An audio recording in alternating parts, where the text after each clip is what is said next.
Assalamualaikum warahmatullahi wabarakatuh. Alhamdulillahirrabbilalamin. Wassalatu wassalamu ala asrafil anbiya wal mursalin wa ala alihi wa sahbihi ajma'in. Amma ba'd. Pertama-tama marilah kita panjatkan puja dan puji syukur kehadirat Allah Subhanahu wa taala yang mana telah melimpahkan rahmatnya hingga detik ini. Dan kedua kalinya salat serta salam tetap tercurahkan kepada Nabi kita Nabi Muhammad SAW yang membawa kita dari zaman jahiliyah ke zaman yang terang menderang, yaitu dinul Islam.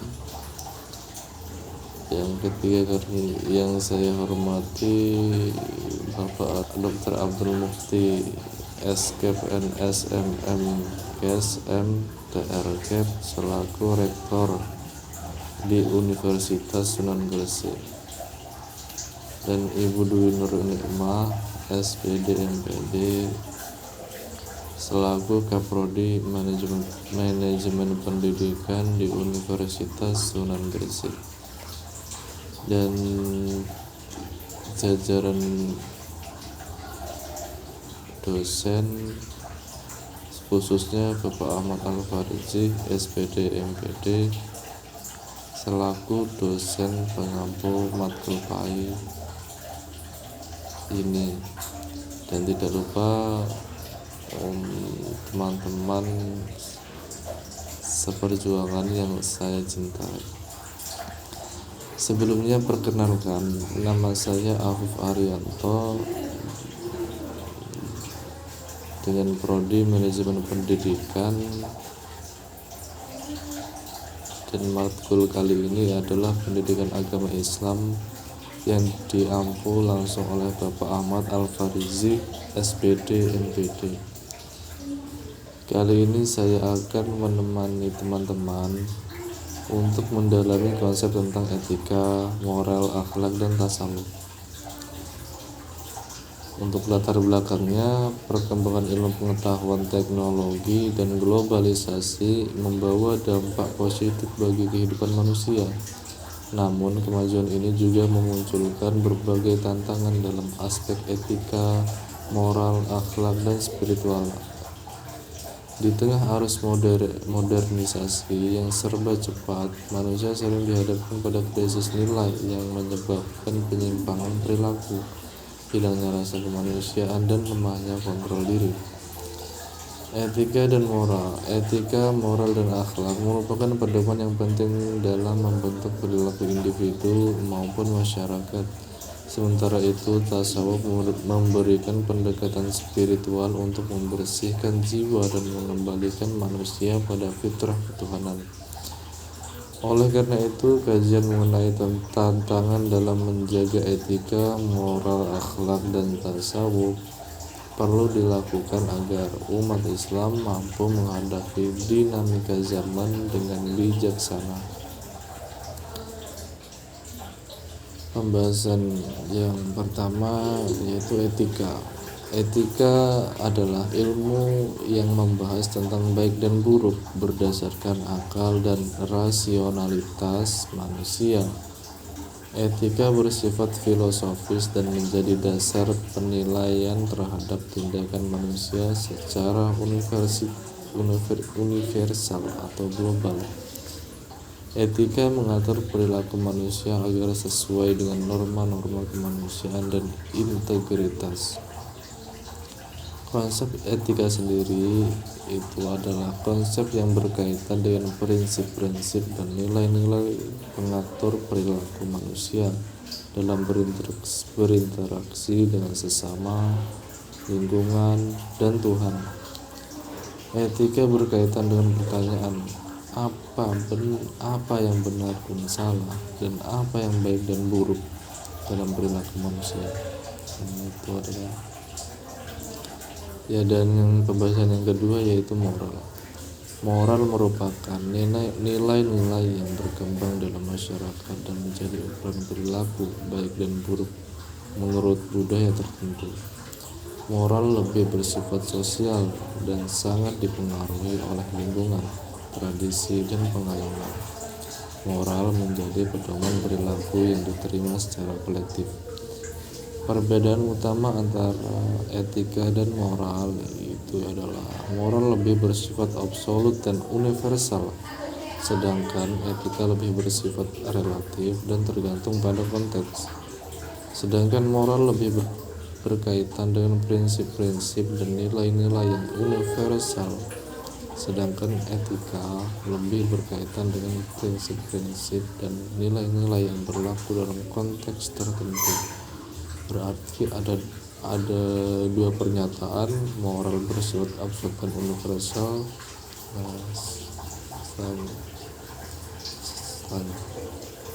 dan lain-lain. Yang pembahasan yang ketiga itu akhlak.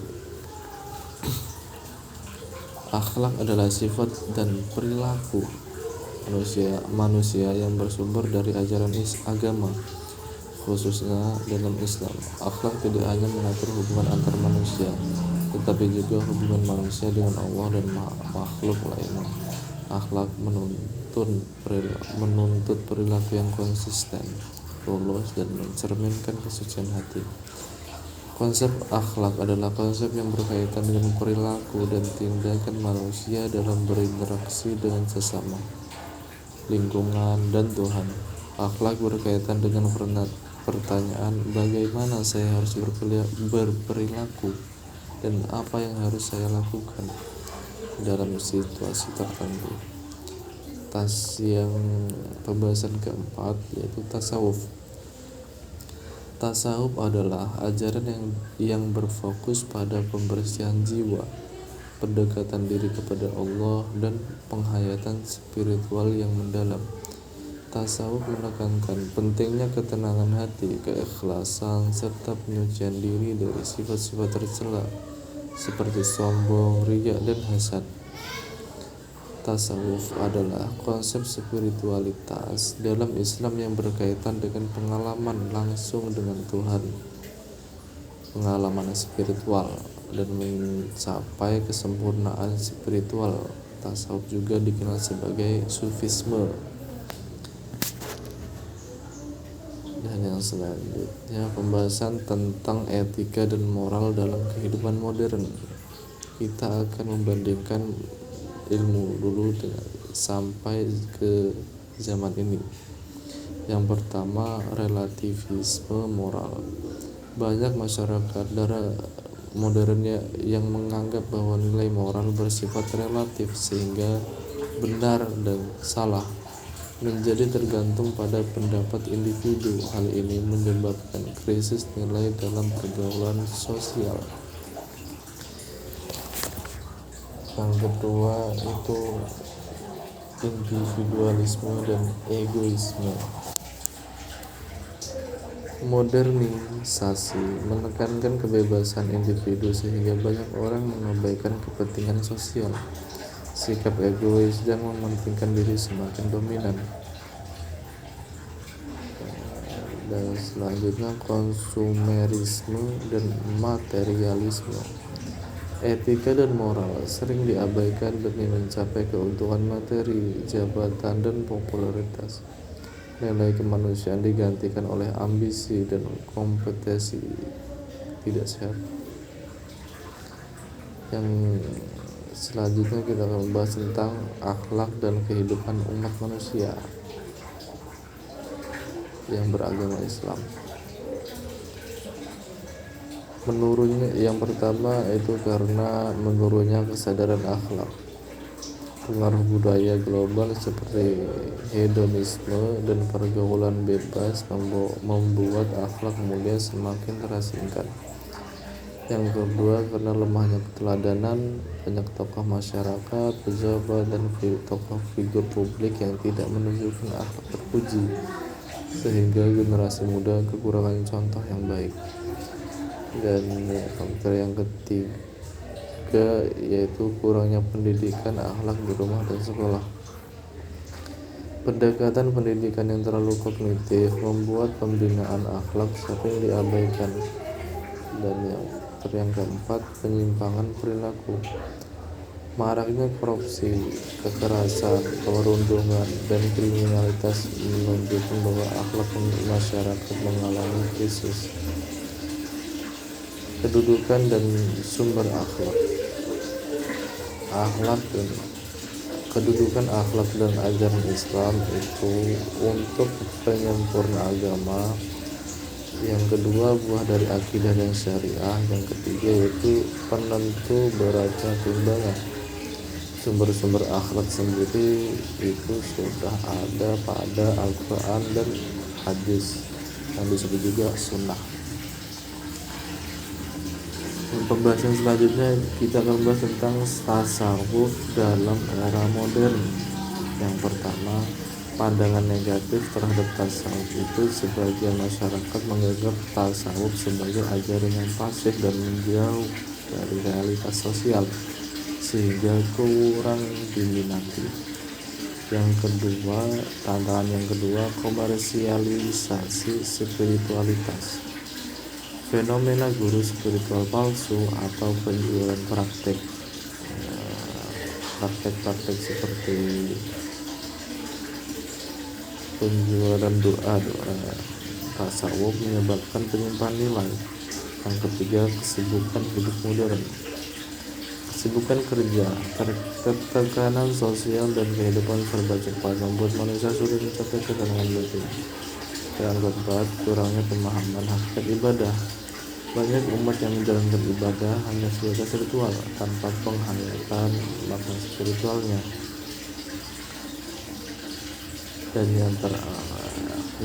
Dan yang pembahasan yang akhir itu peran tasawuf sebagai solusi tantangan modern.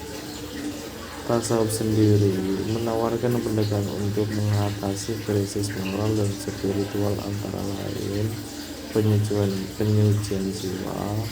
Tasawuf membimbing manusia membersihkan hati dan sifat tercela agar melahirkan akhlak mulia. Pembentukan karakter kesadaran diri. Yang kedua ini praktek seperti muraqabah, muhasabah, dan zikrullah membantu manusia menyadari diri dan memperbaiki perilaku. Dan penawaran yang ketiga, menanamkan sifat ikhlas dan tawadu. Dengan ilmu tasawuf mengajarkan pengendalian ego yang menjadi akar dari banyak masalah moral. Dan penawaran yang keempat, yang membangun kedamaian dan ketenangan batin.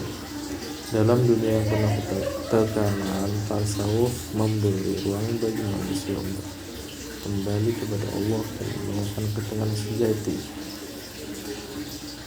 Kesimpulannya, bahwasanya etika, moral, akhlak, dan tasawuf merupakan pilar penting dalam membentuk kepribadian manusia. Namun perkembangan zaman membawa berbagai tantangan seperti relativisme moral dan degradasi akhlak, materialisme. Lemahnya spiritualitas, tasawuf hadir sebagai solusi untuk memperbaiki jiwa, menanamkan nilai-nilai luhur, serta menjaga manusia agar tetap berada di jalan yang benar. Oleh karena itu, perbedaan etika, moral, akhlak, dan tasawuf harus dilakukan secara menyeluruh dan berkelanjutan agar masyarakat dapat menghadapi dinamika zaman dengan bijaksana. Solusi pada masalah yang sudah saya terangkan tadi, yaitu yang pertama, pendidikan etika dan akhlak harus diperkuat di rumah, sekolah, dan lingkungan masyarakat. Yang kedua, tasawuf perlu dipahami sebagai pendekatan spiritual yang relevan untuk kehidupan modern. Jangan sampai ilmu tasawuf itu semakin menjauh dari era modern. Dan yang ketiga, masyarakat perlu lebih selektif dalam menggunakan teknologi dan media sosial agar tidak terjerumus dalam perilaku yang tidak etis. Sekian dari saya. Terima kasih atas perhatiannya. Assalamualaikum warahmatullahi wabarakatuh.